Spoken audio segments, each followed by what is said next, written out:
আচ্ছা, আপনি কি কখনো ভেবে দেখেছেন আমাদের স্কুল কলেজে অঙ্ক, বিজ্ঞান, ইতিহাস, ভূগোল সবকিছুই শেখানো হয়, শুধুমাত্র কিভাবে টাকা কাজ করে, কিভাবে সম্পদ তৈরি করতে হয়, অর্থাৎ ধনী হওয়ার উপায়।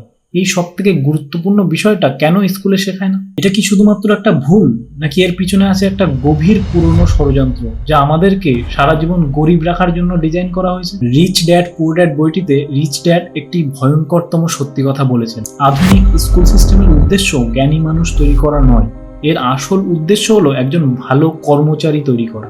এই সিস্টেমটি তৈরি হয়েছিল শিল্প বিপ্লবের সময়, যখন বড় বড় কারখানা, শিল্পে লক্ষ লক্ষ এমন শ্রমিকের প্রয়োজন ছিল যারা কোনো প্রশ্ন না করে নির্দেশ মতো কাজ করবে, সময় মতো কাজে আসবে, মন দিয়ে কাজ করবে এবং মাস শেষে মাইনের জন্য অপেক্ষা করবে।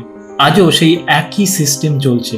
স্কুল আমাদেরকে একটি সুরক্ষিত চাকরি করার স্বপ্ন দেখায়, কিন্তু কখনো নিজের পায়ে দাঁড়ানো বা একটি সিস্টেম তৈরি করার স্বপ্ন দেখায় না। স্কুল আমাদেরকে শেখায় কিভাবে টাকার জন্য কাজ করতে হয়, কিন্তু কখনো এই বিষয়টা শেখায় না যে টাকাকে কিভাবে নিজের জন্য কাজে লাগাতে হবে।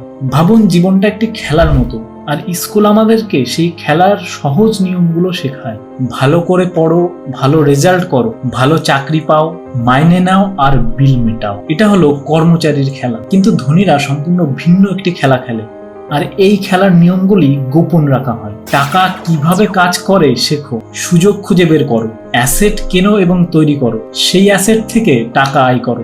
এটা হলো বিনিয়োগকারীর খেলা, আর এই গোপন খেলার নিয়মাবলীকে বলে আর্থিক শিক্ষা। পরবর্তী ভিডিওতে আমরা রিচ ড্যাড পুয়ার ড্যাড বইটির আরো একটি গুরুত্বপূর্ণ বিষয় নিয়ে আলোচনা করব, যেটা আপনার অবশ্যই দেখা উচিত। তাহলে পরবর্তী ভিডিও দেখার জন্য লাইক, কমেন্ট, শেয়ার করতে ভুলবেন না।